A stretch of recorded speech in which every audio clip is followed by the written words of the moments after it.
Спасибо всем, кто сказал «да» великой России. Я вас спросил однажды, мы победим? Мы победили!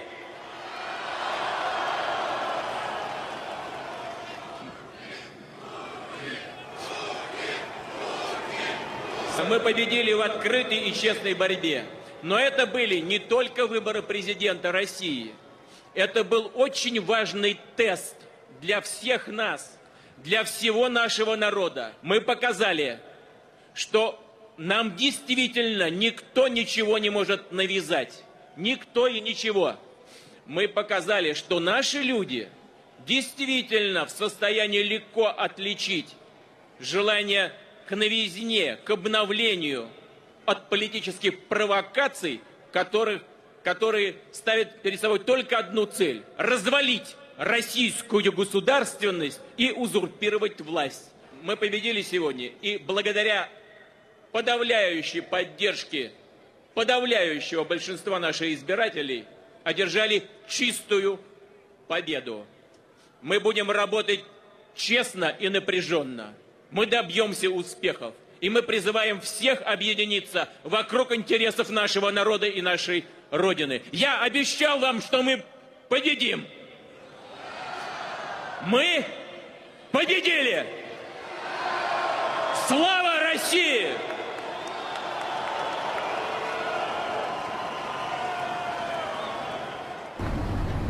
Russia, Syria, and Akhir Zaman. This Free Syria army fighter says, in the name of God the Merciful, we've managed to surround Manakh for 2 months, and today we downed a helicopter with a rocket. We'll continue to impose a no-fly zone over the airbase until we take control of it. The Syrian Observatory for Human Rights, an NGO which aims to report casualties on both sides of the conflict, says at least 13 rebels and 5 regime fighters have died in escalating violence in the Aleppo area since Sunday.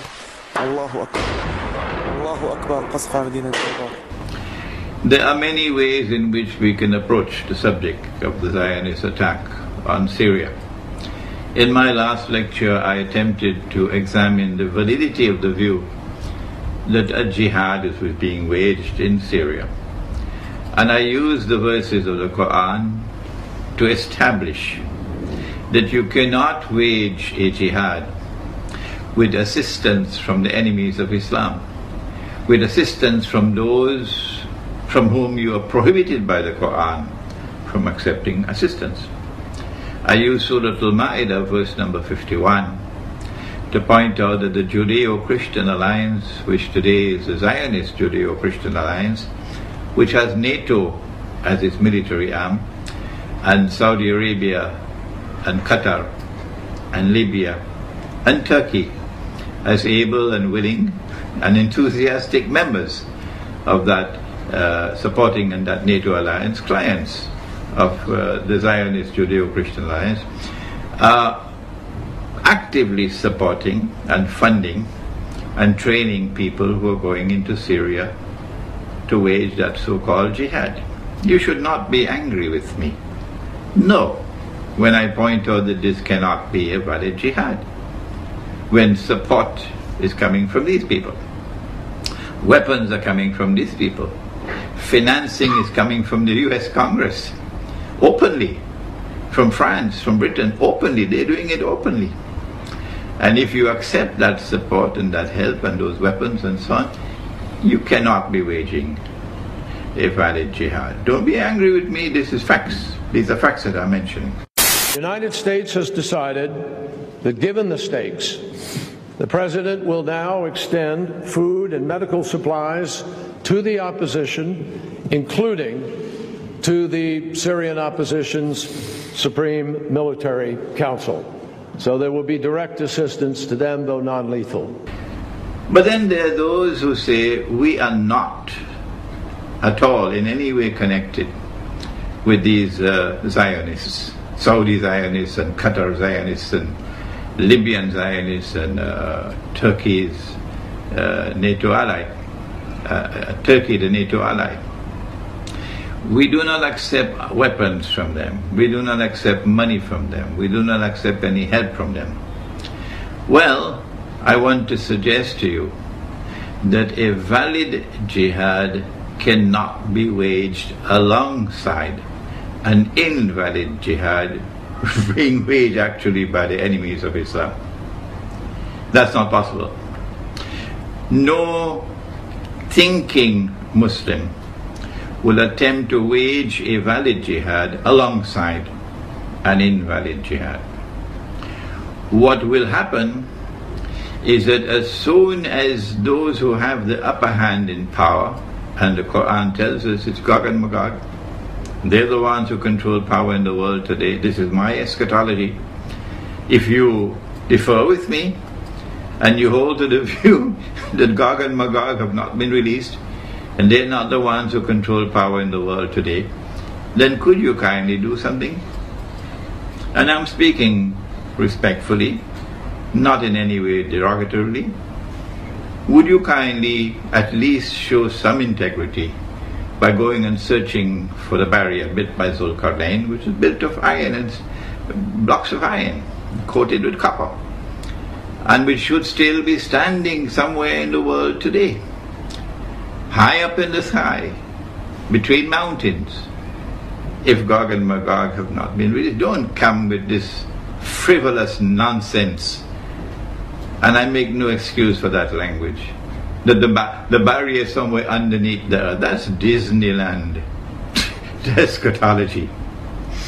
So a valid jihad cannot be waged alongside an invalid jihad.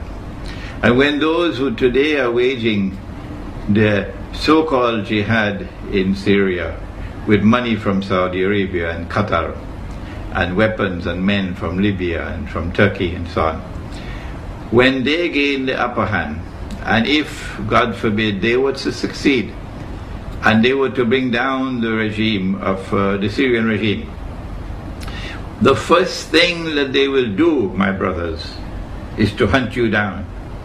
Those of you who are sincerely struggling to struggle in the way of Allah without in any way being associated with the enemies of Islam, you're going to be hunted down like rabbits, and they will ensure that you are either eliminated or driven out. So before that day should happen, you should understand from an eschatological viewpoint and a theological viewpoint that not only do you not wage a valid jihad alongside an invalid jihad, but secondly, there is no way that those who are the people of Gog and Magog will not overcome those who are opposed to them in the long run until Nabi Isa alayhi salam returns and they are destroyed. They will always have the upper hand because they are a people created by Allah with power so powerful that none but Allah can destroy them. This is Sahih Muslim. And so for your own sake, I urge you not to seek to wage any valid jihad alongside any invalid jihad anywhere on the face of the earth. And protect yourselves, for tomorrow they're going to come after you like rabbits. Israel's Prime Minister Benjamin Netanyahu has apologized to its Turkish counterpart for an attack on an aid flotilla that left several Turks dead. In fact, 9 Turks were killed. The Mavi Marmara aid ship, which was part of a flotilla heading towards the Gaza Strip, was raided by Israeli commandos in international waters in May of 2010. Let's get more on this now. This news that we just mentioned coming out of Israel, where the Prime Minister Benjamin Netanyahu has called Turkey's Prime Minister Recep Tayyip Erdogan to apologize over the Mavi Marmara raid. Anita McNaught is with us on the phone. She's with us in vision, in fact, from Cairo. Anita, it's good to see you now. Of course, President Obama is said to have arranged for this phone call before leaving Israel. We know the Turkish Prime Minister had been waiting for an apology from Israel for quite some time. How far would this apology likely go in restoring relations between Turkey and Israel? Well, as far as we can make out from the statements coming from the Turkish Prime Minister, the apology by the Israelis has been completely accepted, in part because the Israelis have given Turkey almost everything it wanted. The apology has been full. It appears to be sincere.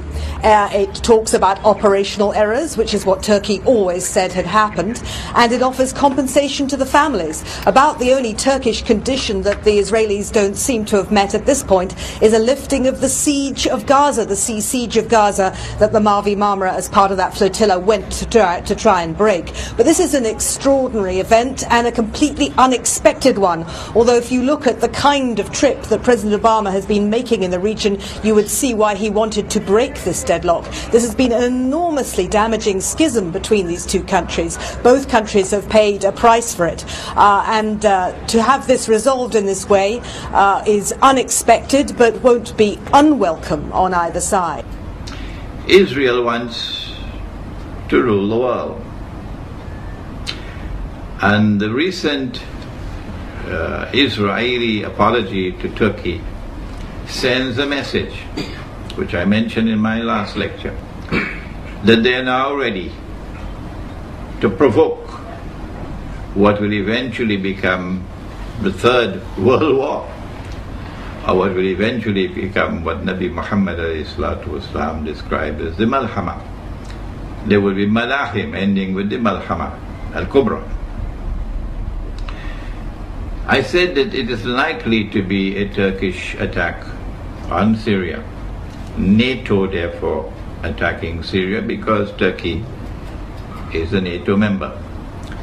And what they're doing is actually baiting Russia. There are other aspects to the analysis. They wanted to install a militantly Islamic regime in Syria, a Salafi regime in Syria that would spit blood and fire against Israel in such a way that Israel can use CNN and Al Jazeera to portray to the world that Israel is now in mortal danger, and therefore causes bellum, a justification for waging the big wars against the Arabs that have been pre-planned. But you know about this analysis of mine. I made this analysis in Sydney, how long was it, 2000? So they have finessed this methodology of how to bring the masses out onto the streets. And this is what is about to occur. As the masses go out onto the streets, the ones who are going to be targeted are the pro-American regimes in the Arab world. The objective?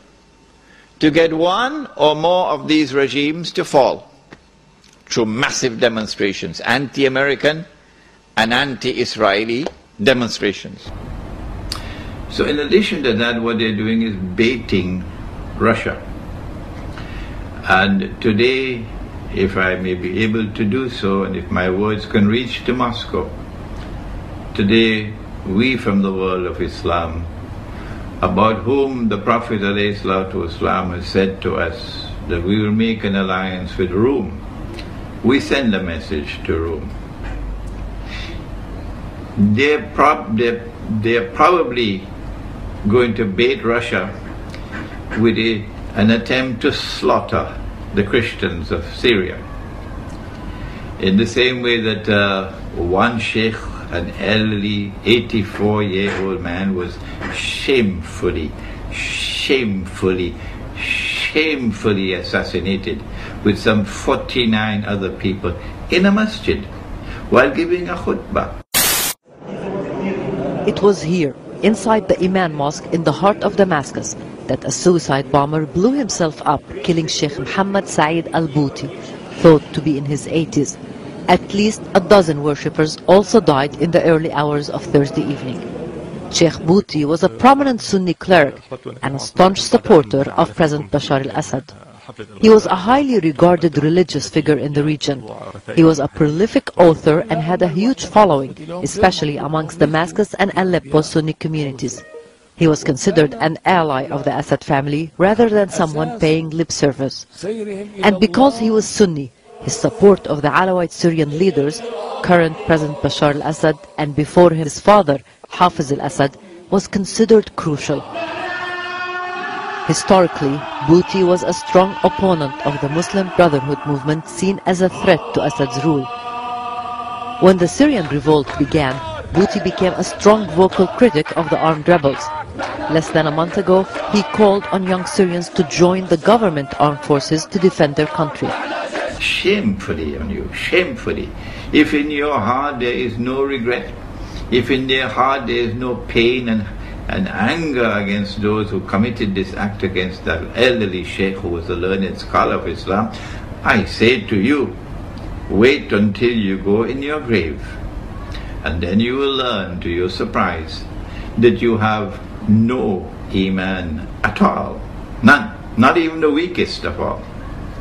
Because if you had even the weakest amount of Iman, you would detest it in your heart. And so, attacks on the Christians of Syria, we can expect it. Who are these Christians? We know that there are two kinds of Christians in the world. There was Rome, and when Allah sent down the verse of the Quran, غُلِبَتِ Rome, He was referring to Constantinople, to the Byzantine Eastern Christian Empire.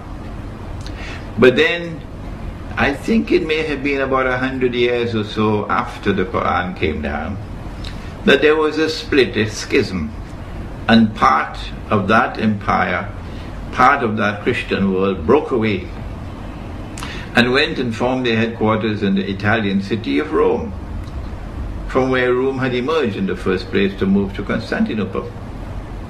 And then came the Roman Catholic Church. And so you have Western Christians and Eastern Christians. It is the Eastern Christians that Allah is referring to, the ones who remain in Constantinople, when He spoke about Rome. And Nabi Muhammad ﷺ said that we will make an alliance with Rome. These are the people, and I know that our Turkish brothers and sisters are becoming increasingly angry with me when I point out that the Ottoman Empire was consistently at war with Rome, particularly with Russia.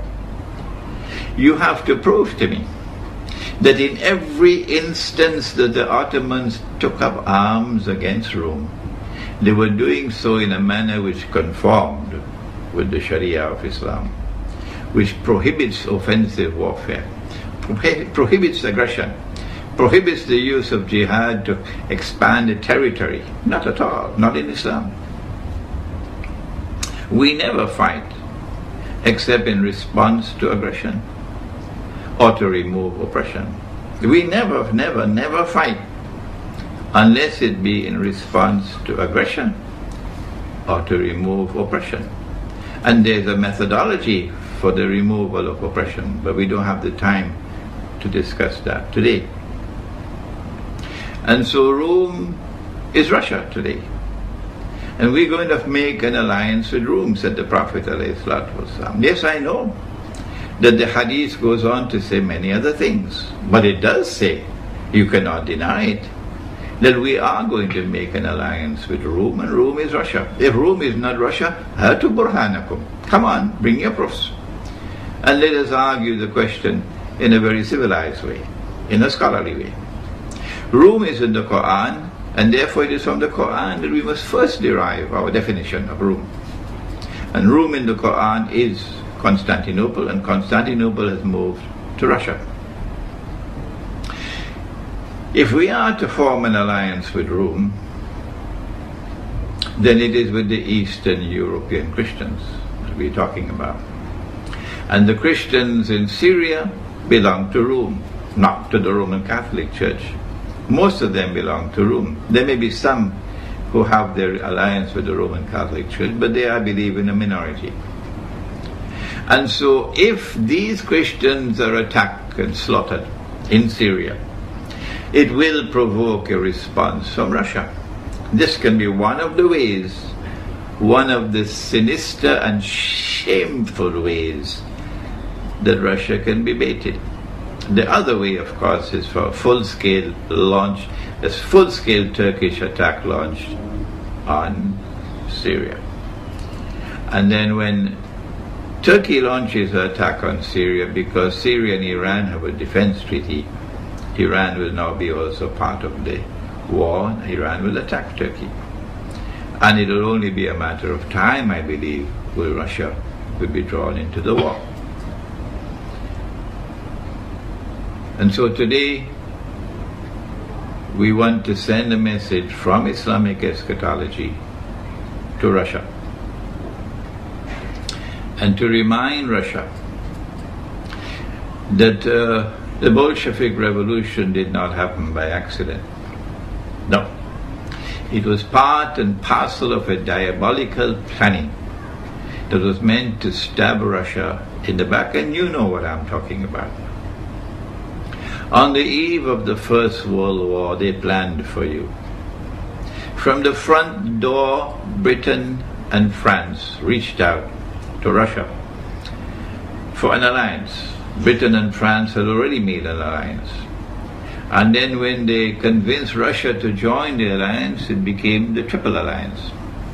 Or was it called the Triple Entente, I believe. After the assassination of Archduke Franz Ferdinand, Austria-Hungary declared war on Serbia in an effort to exert control over the Balkans. What was supposed to be a short and limited war between two countries having a dispute quickly escalated into a conflict few could have expected. At this time, Serbia enjoyed an alliance with powerful Russia. Because of this, the Austro-Hungarian government looked to their German ally for support in the case that Russia should become involved. Sure enough, after mobilizing its army in defense of Serbia, Germany declared war on Russia on August 1, 1914. However, as well as a fight with Russia, Germany and Austria-Hungary were also up against the rest of the Triple Entente. The Triple Entente was the name given to the alliance between France, the United Kingdom, and Russia. By August 4, 1914, all three countries of the Triple Entente had declared war on Germany, and by extension were also at war with Austria-Hungary. When the United Kingdom entered the war, her colonies and dominions all became involved to different degrees. This brought Australia, Canada, India, New Zealand, and South Africa into the fray. Also based on its military agreement with Britain, Japan joined the conflict on August 23, 1914. At first, Italy declared a policy of neutrality despite their connections to both Germany and Austria-Hungary by treaty. Italy claimed that because the actions of its allies were offensive, it did not have to respect obligations to either. Instead, the country joined the Triple Entente in war against Germany and Austria-Hungary the following year.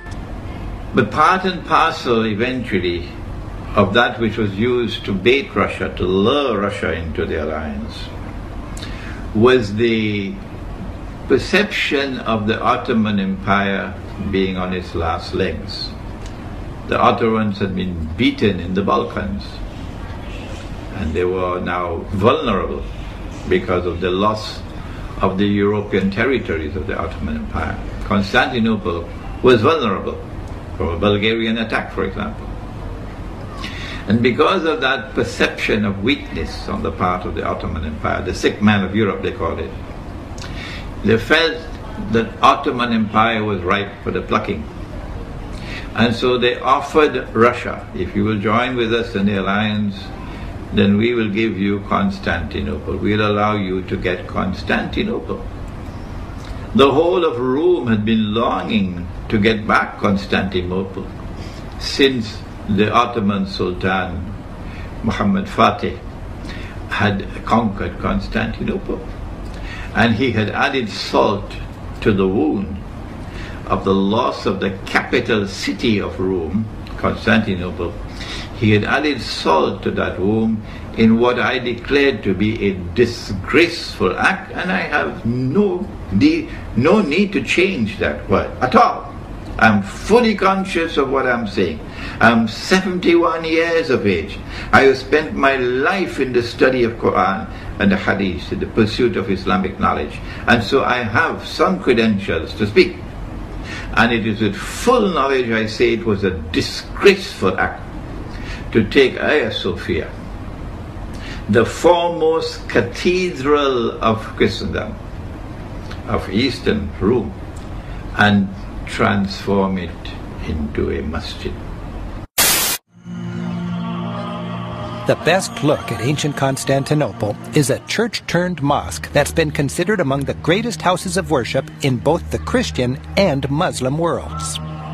Hagia Sophia, the great church of Constantinople. Built by the Byzantine Emperor Justinian in the early 6th century on the grandest scale possible, it was later converted into a mosque by the conquering Ottomans. Today, it's a museum. Hagia Sophia, which marks the high point of Byzantine architecture, is the pinnacle of that society's 6th century glory days. Disgraceful.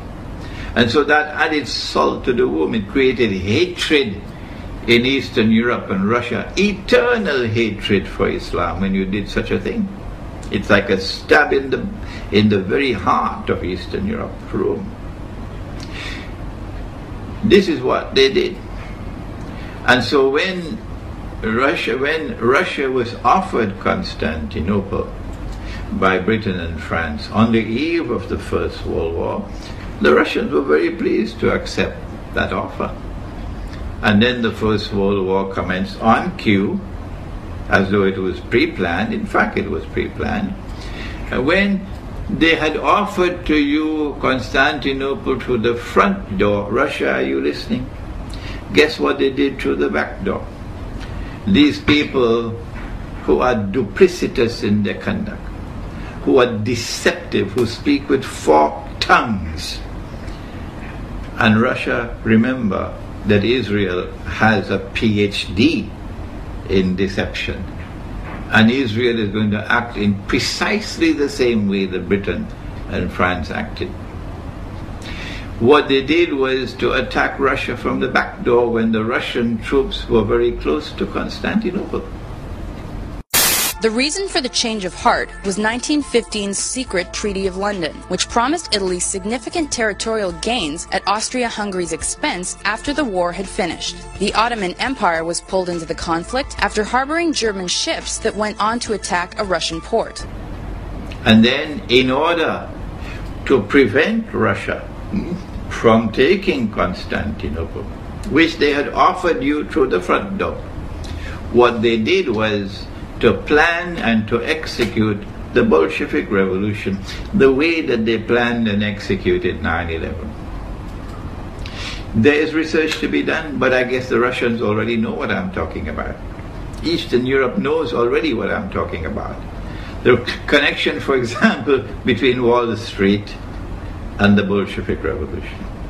The connection, for example, between the Americans and the Siberian Railway to ensure that the Russian regime would not have the use of the Siberian Railway, and that the Bolsheviks would be able to use the railway to bring in troops and men. Well, I'd like to get a little bit into the background of the financing of Bolshevism, because I think this is vitally important. And we can go back to the period after the Second Revolution, which was in October and November of 1917. The initial financing of Lenin's movement, how did it tie into the American corporations? Was there any American involvement in that period between 1917 and 1918 when Bolshevism was just beginning to get a foothold in Russia? Yes, there were several incidents. The most important is one involving Colonel William Boyce Thompson, who was the largest shareholder in the Chase Bank, which of course today is Chase Manhattan Bank. And I published in one of my books a copy of a cablegram which transferred funds from New York to Petrograd in December 1917, $1 million to be precise. And Colonel Thompson made the statement later that this $1 million was given to the Bolsheviks to consolidate. They had just begun to take over Russia. They only controlled Moscow and Petrograd at that time, to aid the control that the Bolsheviks were extending in Russia. This is a very clear case. $1 million, American funds transferred through an American Wall Street intermediary to the Bolsheviks. And didn't you publish that document here in Wall Street and the Rise of Bolshevism? I published two statements. One is a copy of the cablegram, and the other is a copy of the news clip of the statement made by Colonel Thompson at that time that he had made this contribution. Now, why would an American capitalist, an American financier, help to aid Bolshevism? The only answer, and of course this puzzled me for years, why? Because we understand there to be an opposition. And the only answer I can come to is one of captive markets. The United States did not want another United States in the world. And of course, if you look at the world map, Russia is 2 or 3 times larger than the United States. Imagine this as another United States, as another competitor to the United States. What the United States wanted, or Wall Street wanted, was a captive market. And of course, socialism is a captive market because my earlier studies at Stanford University have brought out the fact that a socialist system cannot innovate. It's got to import innovation and technology from the West. And so I think the aim behind this was to encourage the development of Marxism and other types of socialism, because this would give these Wall Street bankers control of a world market, a captive market. So the Bolshevik Revolution took place at the time when it did, I believe in October 1917, in order to prevent Russia, Rome, from getting Constantinople. This was their duplicitous conduct. This was the double standard. This was the forked tongue. And Russia, you should beware now, because we are on the verge of another world war. And they will attempt to deceive you one more time. I believe the heart of the deception this time will not be France, will not be England, will not be the United States. It will be Israel. When they brought about the Bolshevik Revolution, they did it not only to prevent Russia from getting Constantinople, but for a second reason as well. The Bolshevik Revolution led in 1922 to the creation of the Soviet Union, into the communist ideology. Communism was not created by a schoolboy. Communism is not schoolboy economics. Not at all. The communist socialist economic theories were very, very, very skillfully constructed.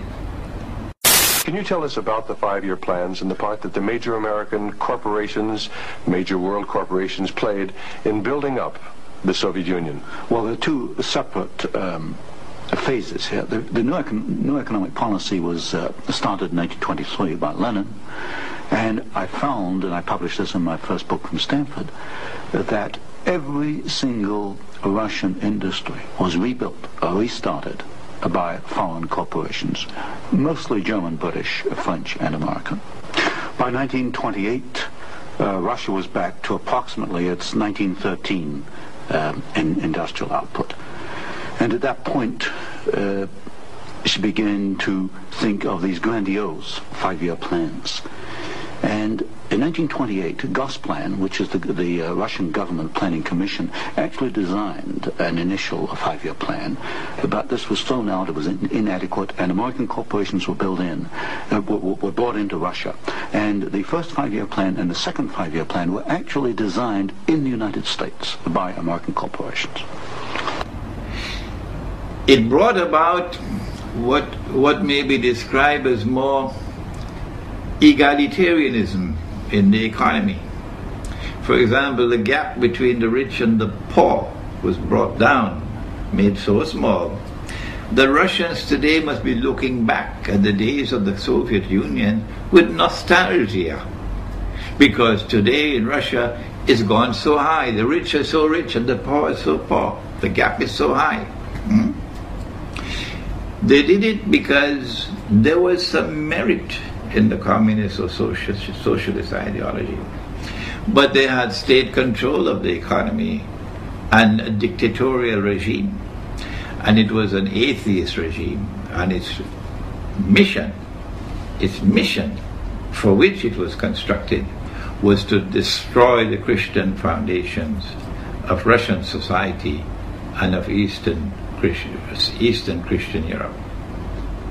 And they wanted to do that so that the Western Christian faith would have the upper hand, would dominate. Because the Western Christian faith and the Judeo-Christian alliance always recognized that Rome represented a threat to them. And then look at what happened in the Second World War. Was it an accident that even after Germany had surrendered, They continued the war and then they stopped the war at a certain time. Why did they stop it at that time? Why did they not go forward? The reason why they stopped the war at the time that they did is so that the Soviet Union would have total control over Rome. All of the territories of Eastern Europe, where Rome was located, Eastern Christianity, so that the Soviet Union would continue its oppression of Christianity in that part of the world. And so the Bolshevik Revolution was a stab in the back of Russia. It brought with it certain benefits, but there was poison with it. Like, Al Jazeera. Some things which are very good, but so much of poison. Like, for example, Harun Yahya and all his books. So much of it's so good, but look at what his eschatology teaches you. And so it is very likely we are now on the verge of the big wars. We are at a critical moment in history. And Syria is the center of the chessboard. And it is necessary for the Russian leadership to ensure that they are not deceived. Be careful, be careful, be careful. Because those who you're dealing with have PhDs in deception. One last word. Yes, Syria is the center of the chessboard in Akhiru Zaman, or the last age. Yes, indeed, we believe that the three main actors of Akhiru Zaman, or the end time, are eventually all going to be in Damascus at the same time. And so the battle for Damascus is at the heart of Akhiru Zaman. Imam al-Mahdi will be in the masjid. We mentioned in our last lecture that Nabi Muhammad alayhi salatu wasalam said that the masjid would be barricaded, locked up, the gates, and the Imam will be inside. And that when the prayer is about to start, the Son of Mary will come down from the sky with his hands resting on the wings of two angels. The Son, of the Virgin Mary. Do you remember now? We Muslims, we share with you the view that Mary was a virgin. The Quran says about Mary, she is the highest of all the women in heaven. That's her status. That is what links us both, you and I. Our recognition of the status of Maryam alayhi salam, or Mary. And we and you are the only two people on the face of the earth who believe that Jesus will return, Nabi Isa alayhi salam. There is so much that links us together. We should not be fighting with each other. We should now be cooperating with each other. When Nabi Isa alayhi salam, or Jesus, returns, comes down from the sky, with his hands resting on the wings of two angels, he will come down in that masjid in Damascus, not in Rome, not in Washington, not in London, and not in Jerusalem, in Damascus. And when he comes down, the Imam al-Mahdi will recognize him and say, this is the Son of Mary. In just the same way that John the Baptist has said, here he is, this is the man you've been waiting for. This is the Messiah. And so history will repeat itself. The divine plan is that of positive recognition. Firstly, through John the Baptist, Nabi Yahya alayhi salam, and now for the second time with Imam al-Mahdi. And the Imam will ask Jesus alayhi salam to lead the prayer. And he will say, no, the people have appointed you as Imam or prayer leader, so you lead the prayer. And after the prayer is over, he will say, open the gates. Meaning that the masjid, or the house of Allah, is barricaded, blocked with gates, which is a taste of things to come. They have already assassinated one Sheikh. Sheikh Muhammad Saeed Ramadan al-Bhuti rahimahullah, shame on you, shame on you, shame on you for what you did to him, and may Allah grant him the highest heaven, Jannatul Firdaus. Ameen. He is Shaheed, and those who kill him are going to be in the hellfire, because this is not Islam. This is not Islam. And we've just got the report that they beheaded another one and dragged his body through the streets. I do not know as yet if this is a correct report, but it came from the Iranian Press TV, I think it's called. Just came in. If this is also true, then shame on them, shame on them, shame on them. And so the masajid are going to be barricaded now, because these people have a thirst for blood in them, that they will do anything. They're getting into a frenzy now. I don't know whether they're going to come after me as well. They're getting into a frenzy. Their blood is boiling. They cannot accept anything else except victory, that we have to bring down the Syrian regime. So you're dealing with the people who have gone mad. When Nabi Isa alayhi salam returns, these two are going to be in the masjid. Two main actors of Akhir Zaman, and the third one will be outside, namely the Antichrist.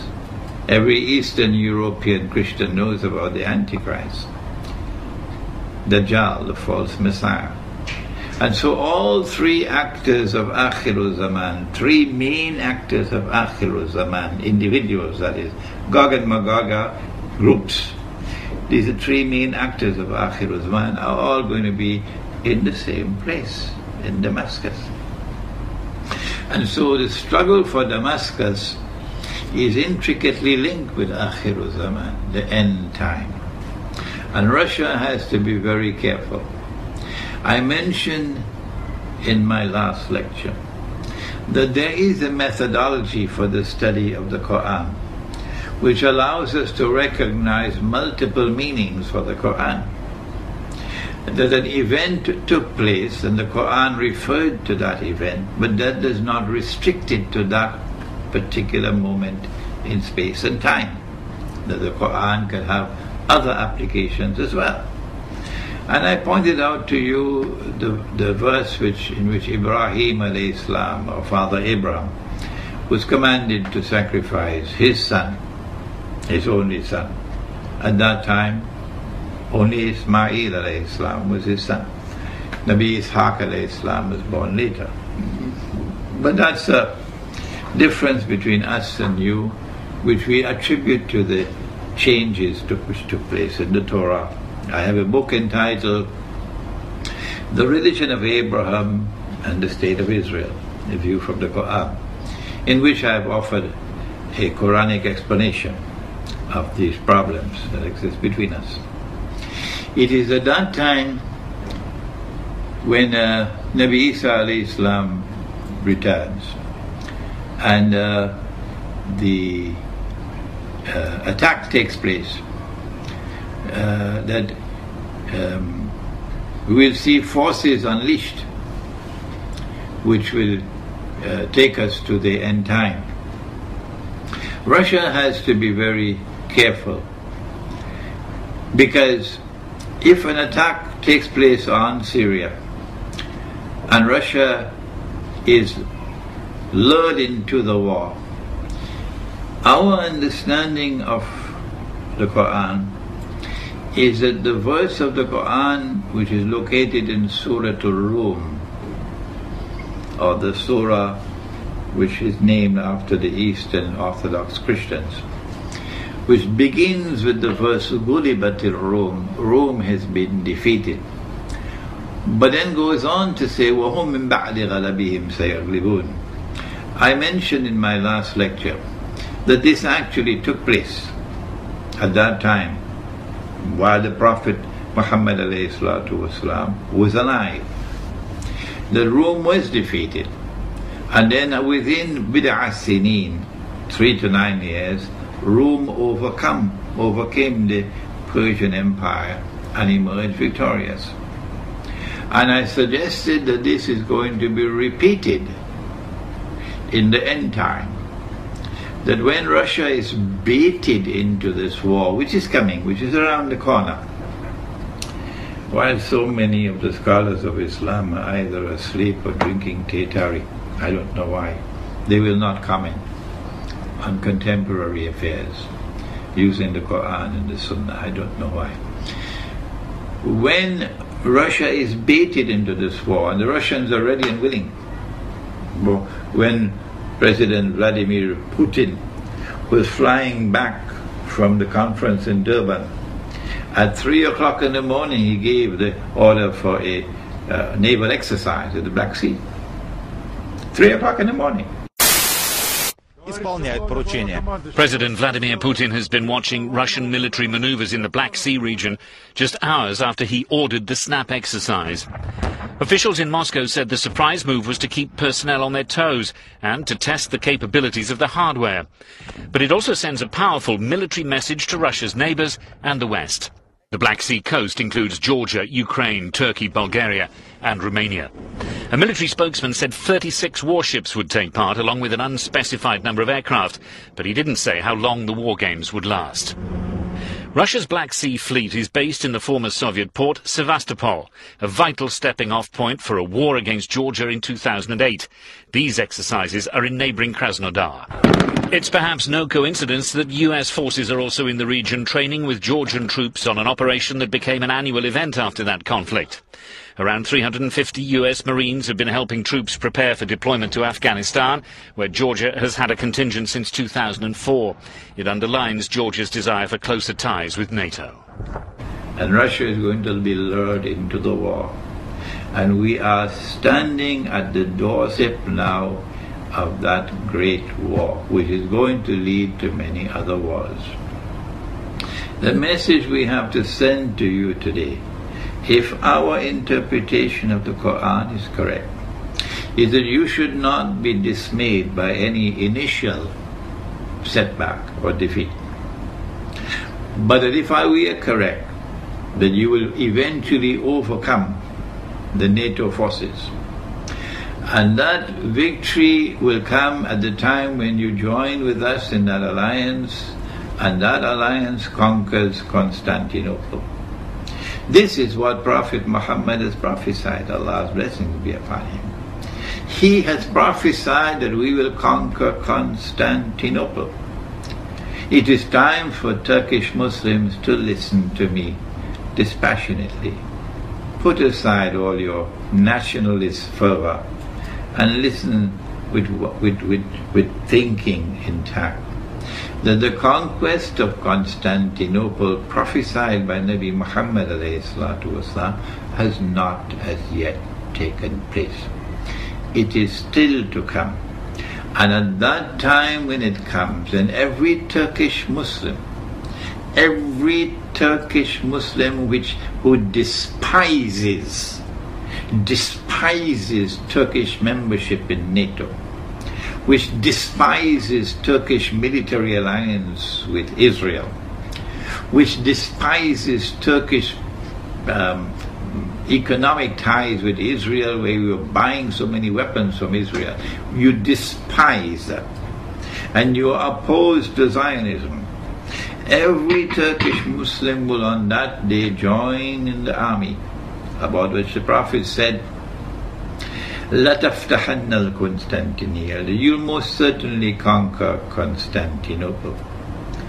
وَلَنِعْمَ الْأَمِيرُ آمِرُهَا, and what a wonderful Amir or commander that will be. وَلَنِعْمَ الْجَيْشُ ذَلِكَ الْجَيْشُ, and what a wonderful army that would be, of which he will be the commander, which will conquer Constantinople.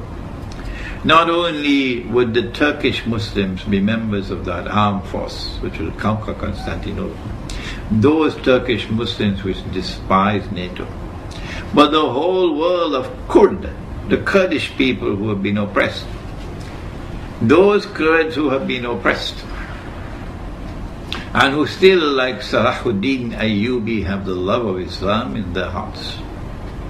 All of them are going to be part of that army, and we'll jointly struggle to liberate Constantinople.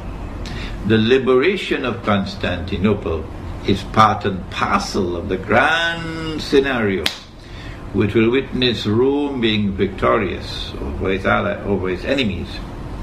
And the victory of Rome spells the end of Israel. And so we end our talk on Syria, Russia and Akhir Zaman, pointing out that this is not the whole story, but we'll reveal it or we'll analyze it bit by bit in the days and months, weeks ahead, inshallah. We hope and pray that you will now go to the website where the whole lecture is going to be placed, and that you will carefully consider the comments that you make, that you will make scholarly comments, well thought out comments, so that you will add to the intellectual richness of the discourse, and that you will ask questions not frivolously but seriously, and that we'll be able to delete all the frivolity and all the obscenity and vulgarity. وَنَعُوذُ بِاللَّهِ مِنْهُ. And that, inshallah, I promise you that I will from time to time intervene in the discussion to respond to comments being made, to respond to those who differ with me, and I always benefit from those who differ with me. I never seek to stamp out opinions that are different from mine. Not at all. That's not my way of scholarship. And I will also attempt, inshallah, to try to answer your questions. And may Allah bless you all. Assalamu alaikum wa rahmatullahi wa barakatuh.